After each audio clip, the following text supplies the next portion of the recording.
Bora lá, galera. Boa tarde, então, aos que chegaram depois. Então, nós vamos entrar num assunto que compreende a bioquímica, né? Lembrando aí dos níveis de organização dos seres vivos. Depois dos átomos, a gente entra nas moléculas. Em se tratando do estudo da vida, a gente vai falar das moléculas que compõem os seres vivos. E aí vamos ver que existem moléculas que são consideradas inorgânicas, né, compostos inorgânicos, como a água e os sais minerais, que são o tema da aula de hoje. E existem alguns compostos que são chamados de orgânicos, né? São aqueles que são ricos em átomos de carbono na sua composição. Então inclui proteínas, lipídios, carboidratos, ácidos nucleicos, vitaminas, né? E vamos lá então. Bem, vamos começar tentando enxergar melhor como é que está essa distribuição das substâncias inorgânicas e orgânicas nos organismos, né? Para isso, vamos pegar aqui o nosso organismo modelo, que é o homem. Se eu pegar qualquer parte do corpo do homem, como um órgão qualquer, o fígado, por exemplo, e triturar esse órgão, observe, né? O órgão ele é formado por tecidos que são formados por células. Então, essa composição química do órgão vai representar também a composição química celular, certo? E basicamente o que que eu encontro, né, nessa biomassa aqui, nesse órgão corporal aqui? Bem, vão ter algumas substâncias, como eu falei, né, que são consideradas orgânicas, são aquelas ricas em carbono, né, como os exemplos que eu já dei, glicídios sinônimo de açúcares, tá? Carboidratos. Os lipídios, que envolvem óleos nos vegetais, gorduras nos animais, dentre outros, né? Proteínas estão relacionados com uma função principal, principalmente estrutural, mas tem várias outras funções, né? Como por exemplo, no organismo humano, as proteínas, existem proteínas de defesa, que são os anticorpos. Quando a gente entra em contato com agentes infecciosos, nosso corpo ele responde produzindo, né, anticorpos, né, que são as imunoglobulinas de defesa. São proteínas, ok? Vários hormônios no nosso corpo são proteínas, como a própria insulina, que a gente fala bastante, que o pâncreas produz. Enfim, a gente tem várias proteínas na pele, né? A gente tem proteínas nas células musculares que permitem, né, a contração muscular, na fibra muscular e no músculo como um todo, né? Vitaminas também são compostos orgânicos, um pouco mais simples do que os outros grupos de compostos orgânicos, mas essenciais, tá? A maior parte das vitaminas a gente tem que obter a partir da dieta, ou seja, da alimentação. São necessárias em concentrações pequenas, porém são primordiais para o nosso metabolismo. Ácidos nucleicos, como o DNA, que vai formar o nosso material genético, o RNA, que vai formar, né, os ribossomos, né, vai participar da síntese proteica, enfim. Então, todos esses compostos orgânicos aqui a gente vai estudar em detalhes mais à frente, ok? Nosso tema de hoje, nosso foco vai ser nas substâncias inorgânicas, tá? Então, quando a gente fala das substâncias inorgânicas, a gente está falando da água, né? Que é a substância corporal mais abundante na maioria dos seres vivos, pelo menos, né? No homem adulto, por exemplo, a quantidade de água pode chegar a mais de 70% no indivíduo adulto. Temos também os sais minerais, que são substâncias inorgânicas. Quando a gente fala inorgânico, a gente está falando de mineral. São compostos simples, né? É diferente você comparar uma substância orgânica como uma proteína, que é uma molécula, né? Que geralmente são formados por moléculas complexas, cadeias mais longas de carbono, né? Os sais minerais são elementos químicos que também vão ter uma importância muito grande para os organismos. Apesar de que os sais minerais, eles são requeridos apesar deles serem requeridos em menor quantidade nos organismos, essas quantidades que são pequenas são extremamente necessárias, né? A falta de sais minerais pode gerar doenças, né? E o excesso deles também. Muitas vezes a pessoa compra aqueles polivitamínicos, né, que vem vitaminas e sais minerais, né, compra lá na farmacinha, começa a tomar aquilo e junto com isso já começa uma alimentação rica em sais minerais, você pode ter quadros, né, em que você vai ter um excesso de sais minerais ou de vitaminas. Isso pode gerar problemas também, tá? Então a gente precisa de sais minerais em concentrações ideais, né, que são extremamente necessárias para o nosso metabolismo. Quando fica muito abaixo desse mínimo necessário, a gente pode, né, isso gera quadros, né, de doenças também. Por exemplo, a falta de ferro, né? Todo mundo já ouviu falar que falta de ferro no organismo gera anemia, né? A gente vai ver um pouquinho sobre cada um desses sais minerais e sua importância, ok? Bem, enquanto os sais minerais eles são requeridos em pequenas quantidades, a água, por outro lado, né, ela é requerida em grande quantidade. Não é à toa que ela forma a maior parte dos seres vivos, né? Então é sobre ela que nós vamos falar agora. Antes, deixa eu só mostrar esse quadro, né? Ele representa os percentuais dos compostos orgânicos, aqui ó, os orgânicos, e os compostos inorgânicos, água e sais minerais, numa célula humana, né? Claro que esses percentuais aqui podem variar de acordo com a espécie. Será que uma planta vai ter tanta proteína, essa fatia? De cara aqui a gente observa que a maior parte, né, das células humanas elas são formadas por água, certo? O restante é o que a gente chama de que vai compor a nossa massa seca.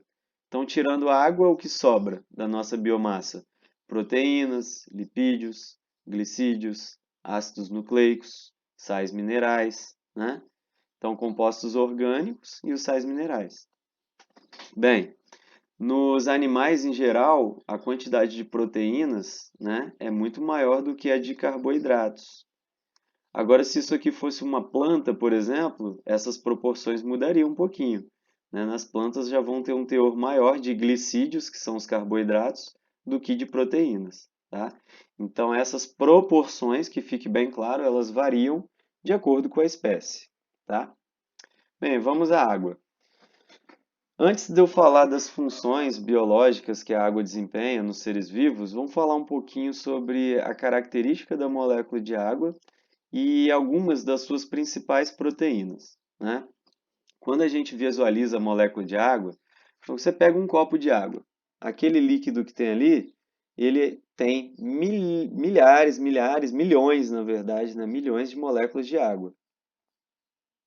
E como essas águas estão interagindo? Por que que o líquido ele tem essa característica? A água na forma líquida ela é meio fluida, né?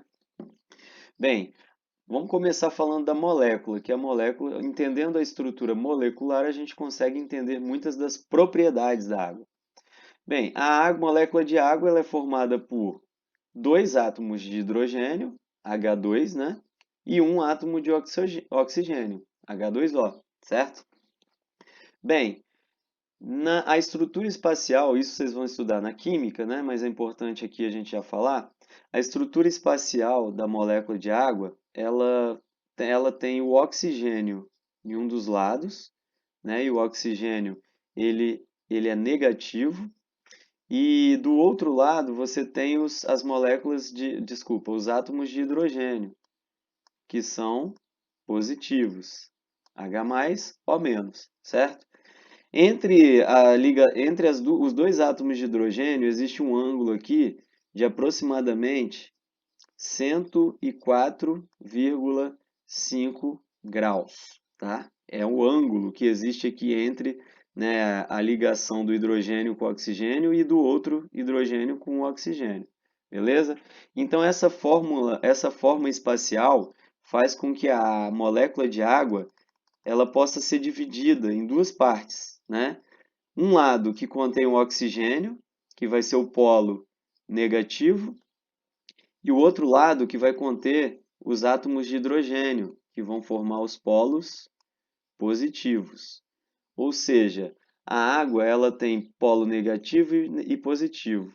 Então, essa polarização faz com que a água seja considerada, obviamente, uma substância polar. Opa, como assim polar? Isso vai repercutir imensamente nas características, nas propriedades da molécula de água, né? Deixa eu dar uma limpada aqui para a gente continuar. Deixa eu mudar essa cor aqui também, só para melhorar a visualização de vocês. Bem, acontece o seguinte, pessoal. Então, o fato da água ser uma molécula polar faz com que ela tenha capacidade de envolver e separar, né, ou reagir com outras substâncias que também sejam polares. Bem, essa característica da água deu a ela o título de solvente universal, né? Esse termo, ele remete à capacidade da água de conseguir realmente solubilizar, envolver e dissolver muitas substâncias. Só que para que isso ocorra, essas substâncias, elas têm que ser polares. A água não é capaz de dissolver, né, de solubilizar substâncias apolares. Um exemplo, né? Vamos lá. Vocês já devem ter ouvido falar que os óleos, gorduras são substâncias apolares. Quando você pega um copo de água e pinga uma gotinha de óleo, esse óleo consegue se misturar com a água? Não consegue. Justamente por quê? Porque a água é polar e o óleo é apolar. Então, a água não consegue dissolver substâncias que são apolares, como os óleos. Por outro lado, se eu pego, por exemplo, um pouquinho de sal, né? O sal, jogo um pouquinho, uma colher de sal na água e mexo um pouquinho. Em poucos instantes, os cristais de sal, eles dissolvem e você nem enxerga mais o cristal. Por que que ele dissolveu? Porque o sal também é uma substância polar. Na+, ó, o sal não é o cloreto de sódio? Na+, Cl-. Então é polar, tem carga. A água também é polar, né? Então vai fazer, o que as moléculas de água fazem? Elas envolvem tanto o cátion, né, que é o sódio, quanto o ânion, que é o cloreto, né? Então isso acontece para várias outras substâncias, por exemplo, né? Na minha cozinha mesmo, se eu pegar uma colherzinha de açúcar e misturar com a água, vai acontecer o mesmo efeito porque o açúcar vai sendo quebrado em moléculas pequenininhas de glicose que são solúveis em água, né? Então, essa característica é muito importante porque permite à água participar de inúmeras reações químicas dentro das células. Não é à toa que a molécula de água é um dos compostos mais abundantes nos organismos, né? Ela é essencial para que ocorram reações químicas, ela é um meio para que ocorram reações químicas, ok? Bem, outra característica interessante da água, né, além das que também está relacionada com a sua polaridade, é a propriedade de coesão. O que significa coesão, pessoal? Coesão é união. Então, mas união de quê? União entre as moléculas de água. Vamos voltar lá no nosso exemplo do copo de água, né? Aqui tem milhares, milhões, né, de moléculas de água. Como elas estão interagindo entre si? Vamos lá, cada molécula de água não é formada por um oxigênio e dois hidrogênios? Vou representar assim, tá, para simplificar. O oxigênio negativo, hidrogênios positivos, certo? Bem, esses polos positivos e negativos, eles atraem, exercem uma força de atração sobre outras moléculas também de água que apresentam polos negativos e positivos. Então, onde eu tenho hidrogênio negativo, ele vai atrair o quê? Um oxigênio negativo, certo? Então, vai ocorrer o quê? Uma força de atração aqui. Então, onde eu tenho hidrogênio, vai ter atração do oxigênio. E assim sucessivamente, né? Onde eu tenho hidrogênio, que é a parte positiva, vai atrair o quê? Oxigênio, que é negativo. Né? Onde eu tenho oxigênio negativo, eu vou ter a atração de quê? Uma perninha do hidrogênio da água, que é negativo. Dessa forma, o que vai acontecendo? As moléculas de água elas vão interagindo entre si. E essa propriedade de união entre moléculas de água é chamada então de coesão, ok? Essa coesão existe devido a essa força de atração, né, de ligação entre as diferentes moléculas de água. Essas ligações são chamadas de ligações de hidrogênio, porque envolvem, né, a atração com o elemento hidrogênio, ok? Entre oxigênio e hidrogênio. Também são chamadas de pontes de hidrogênio. Vocês vão estudar isso melhor na química, ok? Então, essa ligação, essa atração, ela ocorre entre moléculas de água e isso permite que as moléculas fiquem bem unidas entre si, né? Uma ligação bem forte, que faz com que a água seja uma substância única, né? E que tenha essa certa flexibilidade também. Bem, acontece que a água ela não atrai só outras moléculas de água, né? Como eu falei aqui, a água é polar e ela consegue dissolver, envolver substâncias polares também, outras substâncias polares. A capacidade de ligação, né, de união da molécula de água com outras moléculas, outras substâncias polares, é chamada de adesão. Então vamos lá, vamos diferenciar. Coesão, união entre diferentes moléculas de água. Adesão, união da molécula de água com outras moléculas ou outras substâncias polares, tá bom? Substâncias que têm afinidade, que se dissolvem na água, são chamadas de hidrofílicas. Vocês já devem ter ouvido esse termo, tem nos exercícios que eu passei para vocês. Então, uma substância hidrofílica. Filia vem de afinidade, né, de gostar. Então, hidrofilia, né, é afinidade por água. Substâncias hidrofílicas gostam de água, né, têm afinidade pela molécula de água. Então, são substâncias polares que se dissolvem na água. Por outro lado, substâncias que não se dissolvem na água, como as substâncias apolares, óleos, gorduras, né, são ditas hidrófobas ou hidrofóbicas. Fobia vem de aversão, repulsão, medo, né? Então, substâncias hidrófobas ou hidrofóbicas são aquelas que não se dissolvem na água, como óleos, né? Misturar água e óleo, não vai misturar nunca, né? Bem, entendido essas propriedades? Acontece que a coesão e a adesão da água, essas duas propriedades, geram uma terceira, que é chamada de capilaridade. A capilaridade é a capacidade da molécula de água de subir por tubos finos, né? A gente observa isso quando tem um copo cheio de água, ou você tomando refrigerante na latinha e põe um canudo. O que acontece com o líquido dentro do canudo? Ele sobe um pouquinho mais, ele preenche, ele sobe um pouquinho mais do que o nível da água que está ali dentro do recipiente. Por que será que a água sobe um pouquinho mais por dentro do canudo?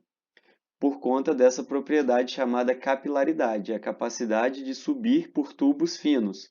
Quanto mais fino o tubo, mais a água sobe, tá? E por que a água sobe? Bem, devido às propriedades de coesão, né, ou seja, a união entre diferentes moléculas de água, e de adesão, adesão é a união da molécula de água com outras. Então você imagina que isso aqui é o interior do tubo, né? As moléculas de água elas vão se ligar por adesão às paredes do canudo, do tubo fino, né? Vão se ligando, e à medida que vão se ligando, elas vão trazendo outras pela coesão, porque elas estão ligadas, né, a outras moléculas de água por coesão. Então, as moléculas de água elas sobem por adesão nas laterais do tubo fino e vão puxando as outras, né, por coesão. Claro que tem um limite, a gravidade ela exerce uma força, né, sobre essa massa de água que vai limitar que ela suba indefinidamente. Por isso que a água do canudinho não sobe até o final. Ele sobe um pouquinho e para. Ele sobe até o efeito da gravidade ser mais forte do que o efeito da coesão e da adesão. Beleza? Isso é importante porque ajuda a entender como algumas espécies de árvore, por exemplo, conseguem transportar água do solo até as folhas nas copas, né, da árvore. Então vocês sabem que a árvore, né, muita gente fica molhando plantinha por cima, mas a planta absorve a água do solo pelas raízes. Essa água, então, ela entra nas raízes e através de vasos condutores, esses vasos condutores, né, de seiva, da seiva bruta no caso, que é a água e os sais minerais que vem do solo, eles são muito fininhos. O fato deles serem fininhos, né, fazem com que a propriedade de capilaridade da água ela se expresse ali. Então a molécula de água consegue subir, né, e chegar até partes mais altas da planta, como as folhas lá na copa, tá? Devido à propriedade então da capilaridade, que está relacionada às propriedades de coesão e adesão da água. Beleza? Claro que não é só isso, mas por hora é isso que é importante vocês saberem. No caso das plantas, tem uma diferença de potencial osmótico, né? As plantas elas estão liberando vapor de água o tempo todo pelas folhas e estão absorvendo o tempo todo pelas raízes mais água. Isso gera uma diferença de potencial osmótico que faz com que a água sempre tenha essa tendência em subir na árvore. Por isso que árvores, né, milenares como as sequoias nos Estados Unidos são árvores que podem chegar a mais de 1000 anos e são árvores muito grandes, né? Elas chegam a mais de 100 metros de altitude, de altura.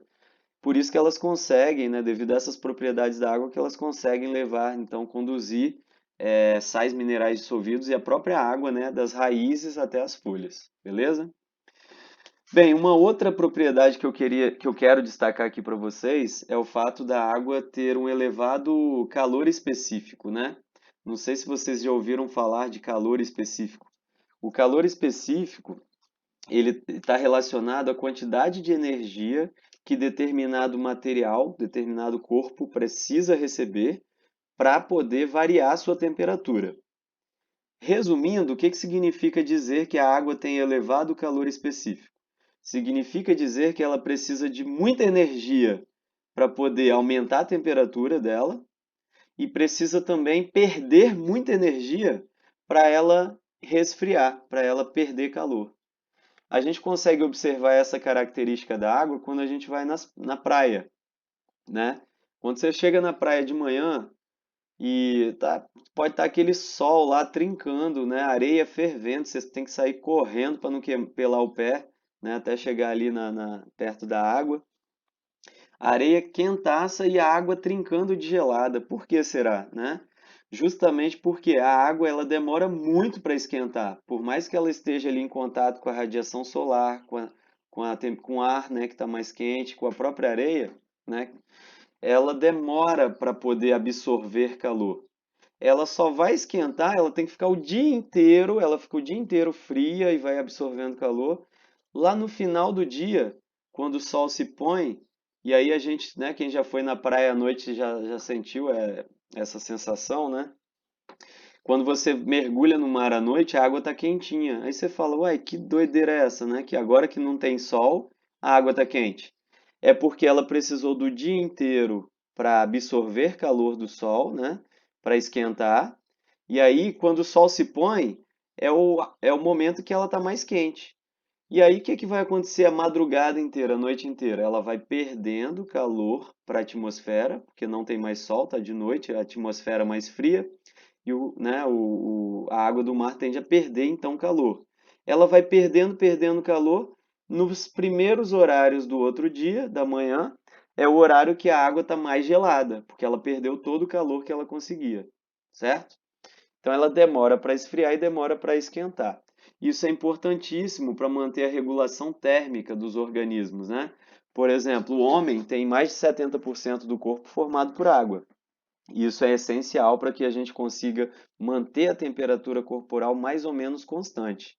Se ela aumenta demais, é porque tem alguma coisa errada, né? Nosso metabolismo está com algum problema, a gente está doente, é sinônimo de febre, não é? Temperatura alta no corpo humano. Então, em geral, a gente consegue manter a temperatura mais ou menos constante, em condições normais, tá? Devido a essa propriedade da água. Além disso, né, a própria transpiração, quando a gente faz atividade física, o nosso corpo esquenta e esse excesso de calor ele não pode ficar aprisionado no corpo, porque senão a gente desnatura proteínas, né, desregula o metabolismo, pode gerar problemas. Então, esse excesso de calor ele tem que ser eliminado, dissipado do corpo. Como isso acontece? Através da transpiração, do suor, né? Quando a gente elimina suor, a gente está eliminando calor para fora do corpo. Quando a gente expira também, né? Através dos pulmões, o ar que sai do nosso corpo, ele sai quente. Esse calor também é o calor que está sendo eliminado para fora do nosso organismo, para manter ele com a temperatura constante, ok? Então, essa é outra propriedade importantíssima da água. Bem, vamos falar agora das funções biológicas, né? Dentre as funções, já falei, né, a propriedade de solvente universal, ela está relacionada a várias outras funções, como a capacidade da água em participar de diversas reações químicas no organismo. Existem reações químicas que a água participa, quebrando, né, moléculas maiores em moléculas menores. Então, quando você tem moléculas maiores, né? Vamos pegar aqui um exemplo. Você tem moléculas maiores que são quebradas, liberando moléculas menores. Em geral, essa quebra ocorre devido à ação da água. E aí a gente chama essas reações de hidrólise. Lise é quebra e hidroágua. Então, hidrólise é a quebra pela ação da água. Moléculas maiores, né, que estão ligadas, na presença de água, elas são quebradas, gerando moléculas menores, tá? Além disso, existe também a água está envolvida em reações de síntese, né? Que são chamadas de síntese por desidratação, que aí é o contrário, né? Moléculas separadas, né, elas podem reagir entre elas e formar uma molécula única maior. Para que essa ligação ocorra, é necessário a liberação de água. Então, a água também está envolvida em reações que liberam água a partir de ligações novas que são feitas entre, né, moléculas que antes não estavam unidas. Isso aqui é chamado de síntese por desidratação. Síntese por desidratação, por quê? Síntese porque você produz um composto maior. Por desidratação, porque nessa reação é liberada molécula de água, ok? A partir dessa união. Bem, então água é essencial para que ocorram reações químicas. Sem água não existe metabolismo. Nosso metabolismo não funciona, ok?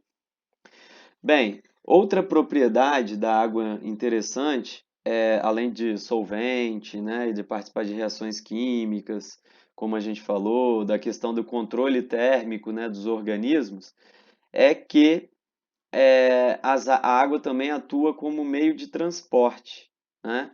Como assim? Se a gente parar para pensar, todos os líquidos que existem no corpo humano e nos organismos, eles são formados na maior parte por água. Por exemplo, um líquido importante no corpo humano para transporte seria o sangue, né?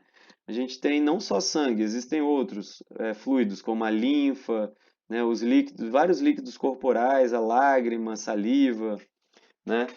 Existem vários líquidos no corpo. Bem, o sangue é um belo exemplo, né, da importância da água no transporte de substâncias, né? Como a gente falou, a água é solvente universal, então ela é capaz de solubilizar, né, de reagir, de interagir com outras substâncias, e além disso, a forma líquida dela permite que ela transporte essas substâncias para diferentes partes do corpo. Por exemplo, no corpo humano, o sistema circulatório, que é por onde o sangue circula, os vasos, veias, artérias, capilares, né? Esse sangue ele está transportando gases para a respiração, vai levando e distribuindo para as células, ele distribui glicose, ele distribui hormônios, né? Hormônios são produzidos em determinadas partes do corpo e eles vão agir em outras regiões do corpo devido a esse transporte que o sangue faz, né, dessas substâncias. Então, enfim, transporte também é uma função biológica extremamente importante, né, que a água está relacionada. Além de transporte, tem uma que eu não pus aqui, mas é a função de lubrificante. Como assim? A gente pode dar como exemplo a lágrima, né? Quando a gente lacrimeja, né? Aquele líquido com sais que sai ali do furinho que a gente tem no cantinho no olho, que é a lágrima, né? Essa lágrima ela serve para lubrificar e proteger os nossos olhos. Então, é uma função, um exemplo de ação lubrificante. A própria saliva, né? Se eu falar para vocês assim, ó, come aí um biscoito creme cracker aí, ó, mas mastiga só 3 vezes e engole. O biscoito ele vai descer seco na garganta, sai arranhando tudo. Agora, se você mastiga com um pouco mais de calma, vai umedecendo, né? Porque suas glândulas salivares vão produzindo saliva que vai envolvendo o alimento, vai formando aquele bolinho alimentar úmido, né? E aí você engole. Esse alimento vai descer suave, não vai arranhar, rasgar sua garganta, né? Ele vai descer lubrificado, ele vai escorregar praticamente ali pela garganta, pelo esôfago, né? Até chegar no estômago. Bem, é um outro exemplo de ação lubrificante, né, em que a água participa, porque a água compõe a saliva, ok? Tem vários exemplos, né? Vou dar um último. Né? Nas nossas articulações, dos dedos, do cotovelo, nos braços, né? Do joelho, nas pernas, enfim, da bacia com o fêmur, todas as articulações do corpo, envolvem a união, o encontro de ossos que vão deslizar entre si. Imagina se esses ossos, que são compactos, eles fossem somente aquela parte mais rígida, um osso em contato com o outro. Eles iam se desgastar, né? Isso aí ia perder e com o tempo eles iam desgastando e você ia sentir dor, né? E essa movimentação poderia ser até perdida. Os ossos são como engrenagens, né? As engrenagens, para poder, né, rodar uma sobre a outra, elas precisam estar bem lubrificadas, né, para que elas não se desgastem. Assim são nossas articulações. É importante que nas articulações não tenha osso compacto. Então, o que a gente tem nas articulações, no encontro dos ossos, são cartilagens finas e lisas, que deslizam mais facilmente, diminuem o atrito, e além disso, um líquido chamado de líquido sinovial. Esse líquido ele é importantíssimo porque ele impede o contato direto de um osso com o outro. É como se fosse uma graxazinha entre os ossos, permitindo o deslize melhor de um osso com o outro. E a articulação, né, o movimento, ele se realiza sem grandes danos, ok? Então são várias as situações. Tá vendo como a água é importante, quantas funções ela tem no organismo? Bem, agora, eu falei para vocês, né, que a água ela varia de acordo com a espécie, né? Se a gente pegar aqui, né, uma água-viva, que também é chamada de medusa, e o próprio homem, o teor de água varia, né? O teor de água varia. Existem espécies que têm bem menos, e estruturas, né, órgãos de espécies também que têm variação no teor de água. Algumas sementes, por exemplo, de algumas plantas podem chegar a ter só 10% de água. Alguns esporos de fungos podem ter até menos, mas a água ela é vital, né? Ela é importante para todas as espécies e ela está em maior quantidade na grande maioria das espécies, tá? Mas é lógico que o teor dela varia. Aquele 70 e pouco por cento que a gente fala, né? Aqui está 65, mas pode chegar a mais de 75% no homem adulto, é para a espécie humana, ok? Varia. Uma medusa, uma água-viva, quem já viu uma água-viva, né? A água-viva é praticamente água só na constituição dela, 98% é muita água. O que sobra são sais, alguns compostos orgânicos, mas, pô, 98% você pegar uma água viva é igual uma gelatina, né? Se você botar ela dentro da panela e esquentar, liquefaz, né? Liquefaz e ela começa a ferver, porque praticamente todo o corpo dela é água. E dentro de uma mesma espécie, como varia a quantidade de água? Bem, dentro da mesma espécie, a quantidade de água ela pode variar no indivíduo, nos diferentes tecidos, né? Porque cada tecido do corpo, pessoal, tem um ritmo diferente, né? Um metabolismo diferente. Por exemplo, o tecido nervoso, sistema nervoso, pensa aí no seu sistema nervoso, cérebro, medula, os nervos, né? O sistema nervoso para de trabalhar em algum instante. O sistema nervoso, que envolve o tecido nervoso, é o que mais trabalha no corpo humano, né? E nos organismos que ele está presente.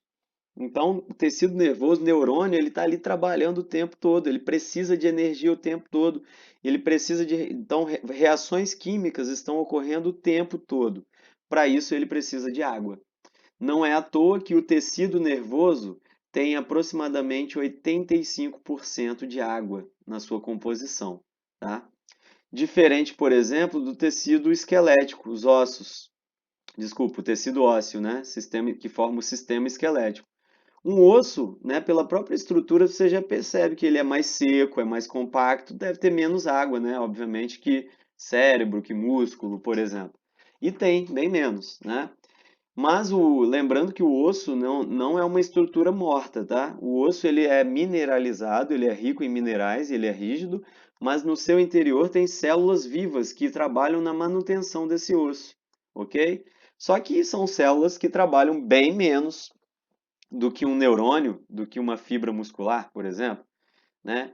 Nesse tipo de tecido, a percentual de água chega a mais ou menos 20%, então é bem menos. E tem tecidos intermediários, como o próprio tecido muscular, como falamos, é um tecido que trabalha bastante também, né? Músculo não para nunca, nem quando a gente está dormindo a musculatura para. Tem a musculatura lisa dos órgãos internos, que trabalha o tempo todo, né? Mas até a musculatura esquelética, que é a que a gente controla, nos braços, pernas, enfim, né? Os músculos ligados aos ossos, também não param, nem quando a gente dorme. Apesar da gente ficar mais em repouso, podem reparar que a gente dorme numa posição e sempre acorda em outra diferente. Porque os músculos eles têm que se movimentar para ativar a nossa circulação no período que a gente está mais paradinho, que a gente está em repouso, ok? Então, ó, o músculo, né, a musculatura de uma forma geral é formada por um tecido que tem aproximadamente 83% de água, bem próximo aí, né, ao tecido nervoso, tá? Isso então está relacionado ao metabolismo, ok? Tá diretamente relacionado ao metabolismo. Bem, outro fator que influencia no teor de água é a idade. Eu falei já isso para vocês em aula, né? Um recém-nascido, né, um bebê, uma criança, tem muito mais água do que um indivíduo adulto ou um indivíduo idoso, né? Isso está relacionado ao metabolismo também, né? O metabolismo de indivíduos mais jovens ele é muito mais ativo do que o metabolismo de indivíduos mais velhos. Não é à toa, né, que vocês, por exemplo, que estão numa idade que o sistema imunológico, o metabolismo, ele está em pleno vapor. Uma pessoa da idade de vocês, um adolescente, quando entra em contato com algum vírus, alguma bactéria, né, algum agente infeccioso, o corpo de vocês responde muito mais rápido do que de uma pessoa mais velha, de um idoso, por exemplo, né? Vocês têm condições de produzir anticorpos, muitas vezes, né, eliminar aquele agente infeccioso, né, sem medicamentos, sem vacina, sem nada. Agora, para um idoso é complicado, né, pessoal?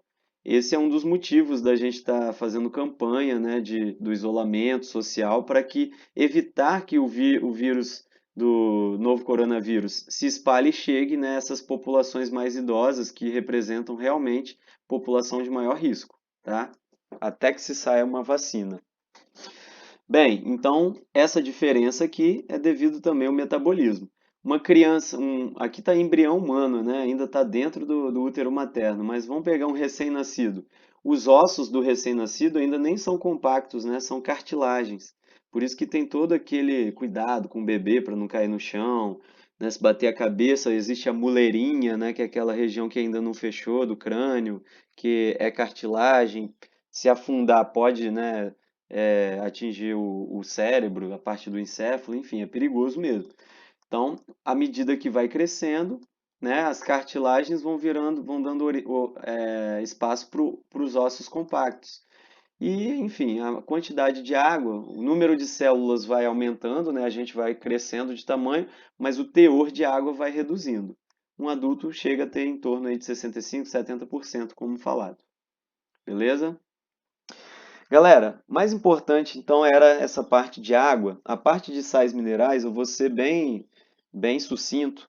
As videoaulas que eu disponibilizei para vocês, elas estão muito didáticas e elas estão assim com uma qualidade muito boa, né? Até melhor do que eu vou falar aqui, bem melhor inclusive.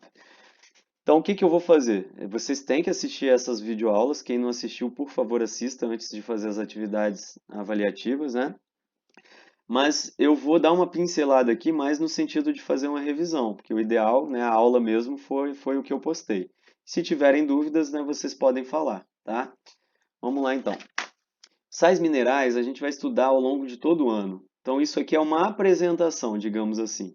Os sais minerais eles são importantes porque participam de várias reações químicas, constituintes celulares, né, participação na produção de hormônios, de processos vitais, né? Então, o que define um sal mineral? Sal mineral, basicamente, são os elementos que a gente precisa no organismo, porém em pequenas quantidades. Por isso também são chamados de oligoelementos, tá? Vou abreviar aqui porque não cabe. Então, são os oligoelementos ou sais minerais. Aqui eu apresento somente 7 para vocês, mas existem mais oligoelementos, né? Cada elemento que existe no nosso corpo representa, de certa forma, um desses elementos, né? E ele vai ter uma importância específica. Aqui a gente vai trabalhar com os principais, tá? São os que serão mais cobrados de vocês a nível de ensino médio, mas nas videoaulas, né, que eu postei lá para vocês, inclusive os professores tratam de mais alguns, ok? Bem, lembrando que esses elementos que compõem os sais minerais, eles podem ser encontrados basicamente de duas formas nos organismos. Na forma fixada, como assim fixada? Formando estruturas fixas, né, como ossos, dentes. Nos nossos ossos, nós vamos encontrar, por exemplo, né, dentre os elementos que estão aqui, ó, o cálcio, tem cálcio nos ossos, tem fosfato nos ossos, né? Então, tem magnésio nos ossos. Então, são alguns elementos que vão estar presentes na forma fixa, né, compondo estruturas no corpo.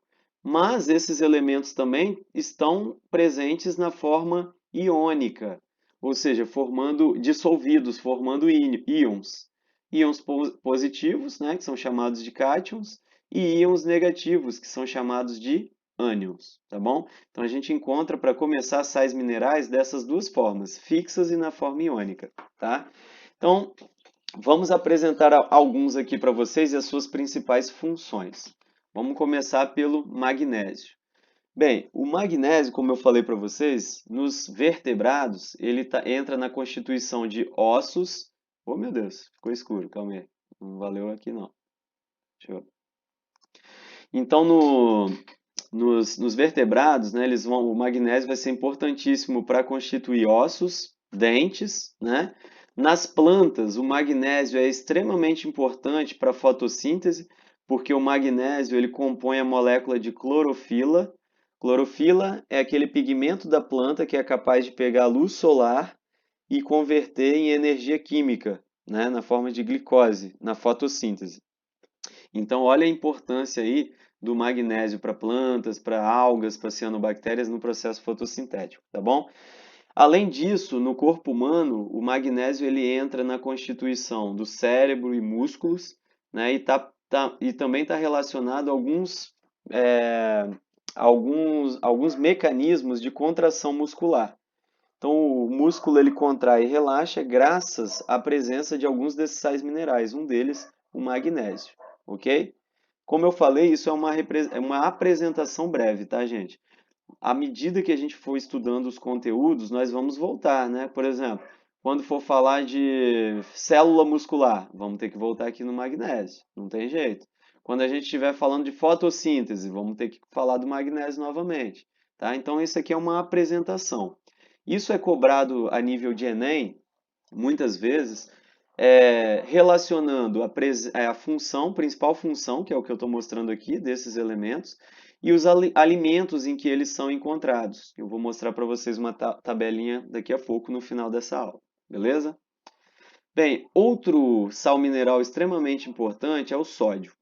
O sódio ele é importante juntamente, né, com o potássio no processo de condução do impulso nervoso, tá? Então, sódio e potássio, vocês já devem ter ouvido falar da bomba de sódio e potássio, né? É uma forma de transporte ativo através da membrana plasmática da célula. A gente vai estudar isso em detalhes mais à frente, não se preocupem, né?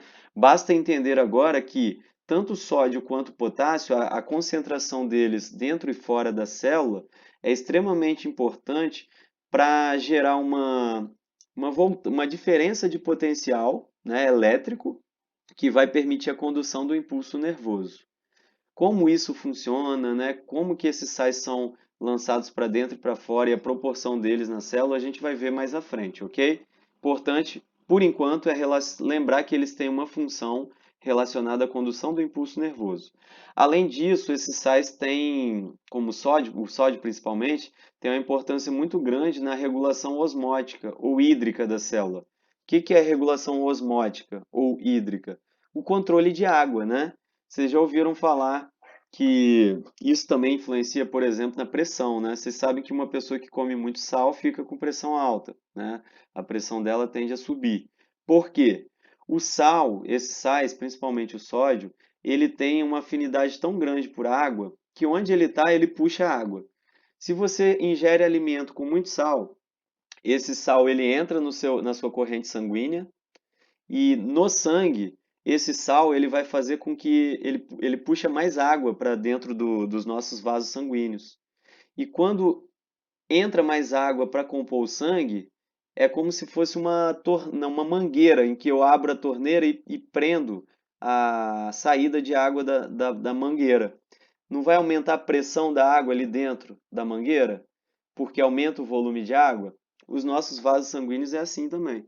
São assim, né? A presença de sal faz com que chegue mais água para dentro para o nosso sangue, para dentro dos vasos, e isso aumenta a pressão arterial.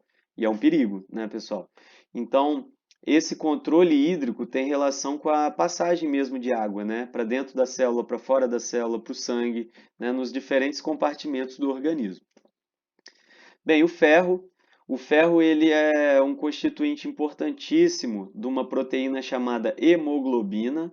É uma proteína que está presente nas hemácias do sangue e é responsável pelo transporte de gases como o oxigênio e o dióxido de carbono, tá? Então, lembrando, né? Quando a gente respira, inspira, enche os pulmões de ar. O oxigênio ele chega ali nos nossos alvéolos. Como é que o oxigênio ele entra no nosso organismo? Ele passa dos alvéolos ali nos pulmões para o sangue. Como? Devido à presença das hemácias no sangue, que tem hemoglobina, e que, por sua vez, são formadas de ferro. Então, cada molécula de hemoglobina tem 4 moléculas de ferro, átomos de ferro, desculpa, né? 4 ferros associados. E esses ferros que têm afinidade pelos gases, como o oxigênio, né? Então, é nessa região que o gás oxigênio se liga, né, ao ferro na molécula de hemoglobina. O que acontece? E aí, dessa forma, então, o oxigênio ele é capturado nos pulmões, ali a nível dos alvéolos, e ele é exportado, transportado para todas as células do nosso corpo, tá? Pela circulação sanguínea. Pessoas que não têm uma alimentação pobre em ferro ficam anêmicas, né? E a anemia, devido à falta de ferro, é chamada de anemia ferropriva. Anemia ferropriva, né? E ela faz o quê? Se não tem ferro, a hemoglobina não consegue capturar o oxigênio, então com menos oxigênio no organismo, o metabolismo cai, a pessoa fica fraca, apática, né, cansada. Então é um quadro típico, né, de anemia, fica inclusive amarelada, porque o ferro que ajuda, que dá a coloração avermelhada para a hemoglobina, que é o pigmento, né, essa proteína que é pigmentada, né, fica avermelhada devido a essa presença de ferro. Quando a pessoa está com pouco ferro no organismo, né, devido à alimentação, ela fica meio com aparência pálida, né? É um quadro típico de pessoa anêmica. Bem, o potássio, já falei, ele é importante, né, para a condução do impulso nervoso, juntamente com o sódio, e também vai atuar na regulação osmótica ou hídrica, ou seja, o controle de água nas diferentes partes do organismo, ok? O fosfato. Fosfato, né, o fósforo aqui, né, na forma de sal, a gente chama ele de fosfato, íon fosfato. Bem, esse fosfato ele vai compor partes rígidas do corpo, né? Como eu falei, ossos, dentes. Então, o fosfato é importantíssimo para isso. Além disso, o fosfato vai compor várias moléculas orgânicas extremamente importantes do nosso organismo.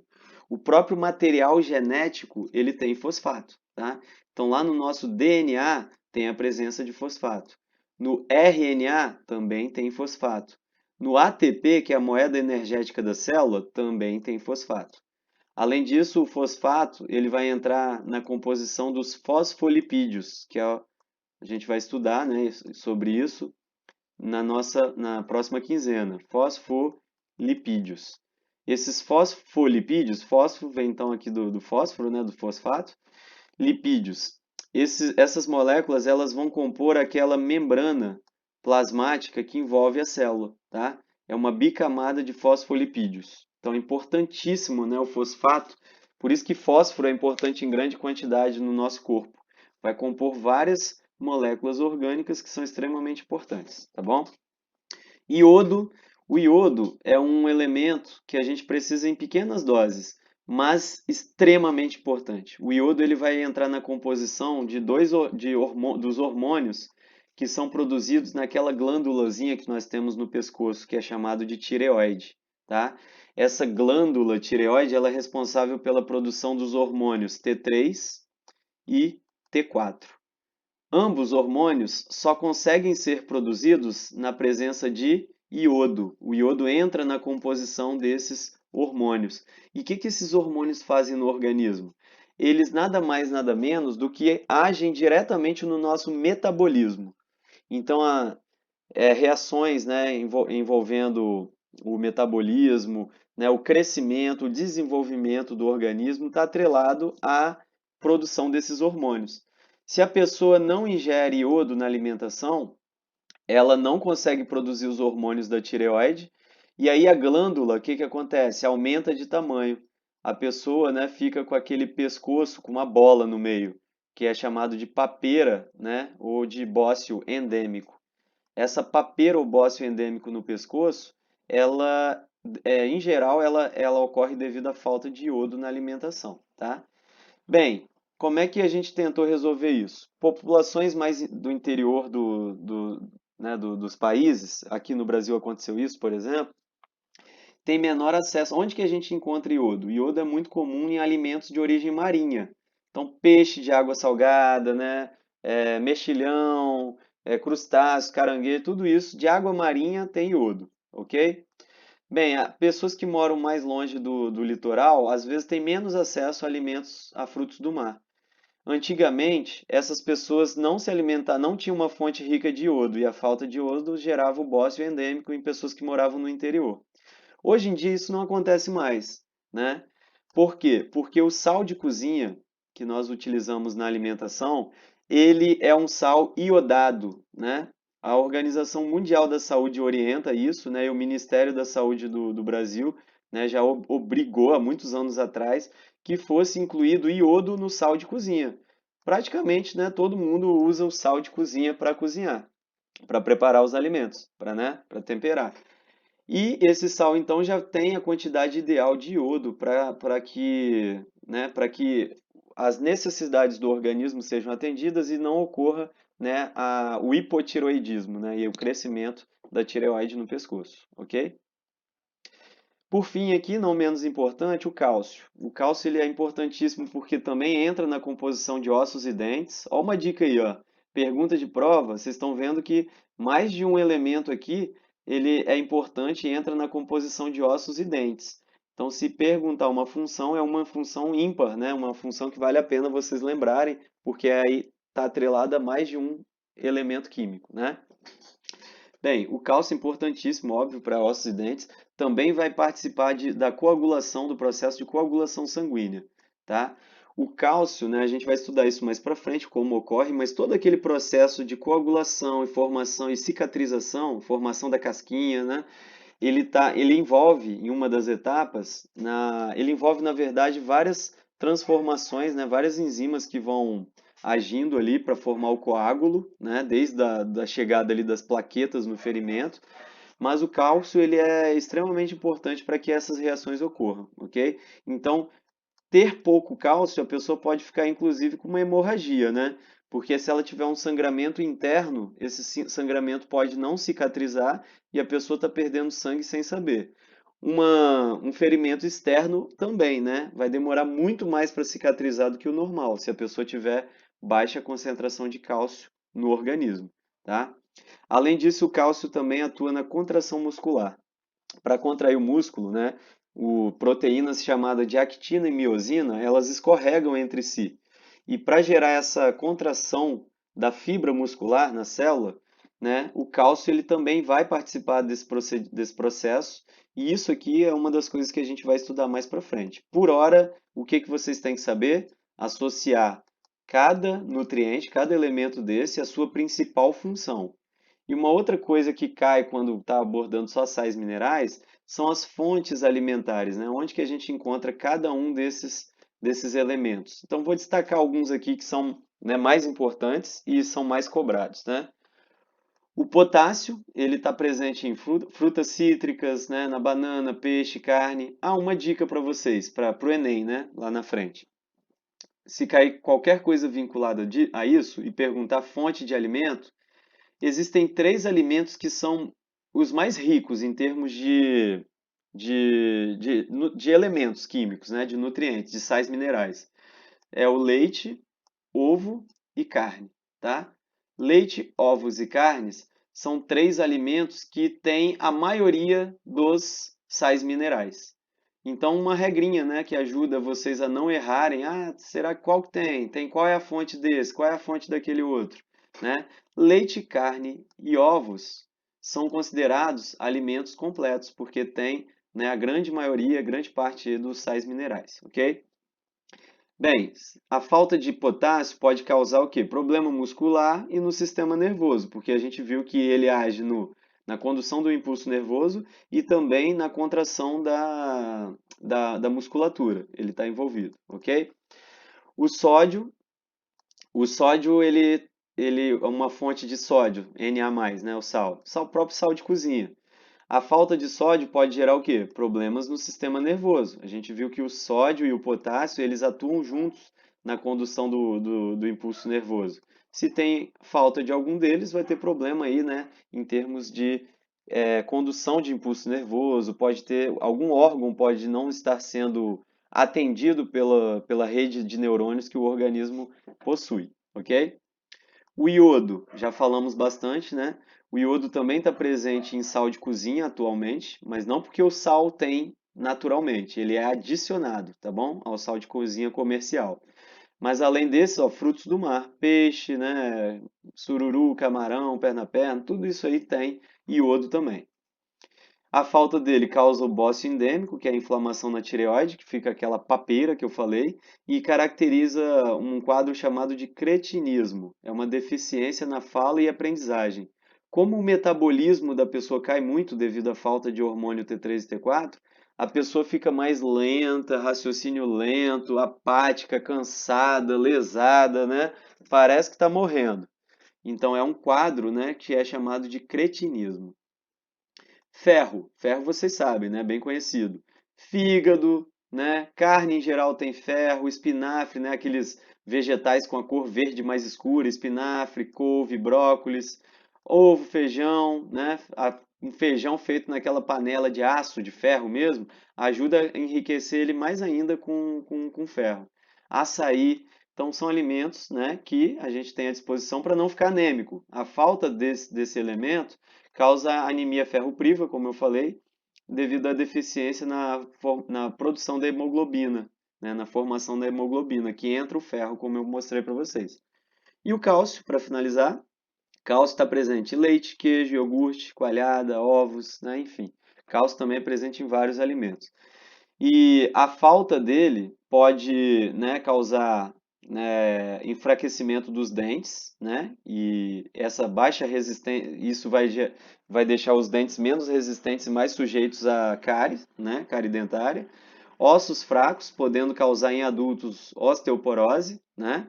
E problemas de contração muscular, eu falei que o cálcio também atua na contração muscular e na coagulação sanguínea. Então, se tem pouco cálcio, pode ter inclusive hemorragia. Beleza, galera?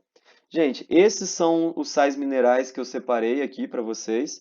Existem outros, né, que eu não falei aqui, como flúor, como cloro, né, mas que vocês podem buscar aí por fora. E os que eu tratei aqui são os mais importantes. O flúor, por exemplo, né? O flúor ele é importantíssimo, também entra na composição de ossos e dentes, né? E ele dá uma resistência tão grande aos dentes, aumenta a camada da dentina, né? Impedindo a penetração por bactérias. Então, o flúor é bom para evitar cárie. Hoje em dia, o flúor ele vem através da nossa água, né? A maioria das companhias de abastecimento de água, uma das etapas é chamada de fluoração, que é a adição de flúor. Então, quando a gente bebe água que vem da Cezan, por exemplo, é uma água que tem flúor.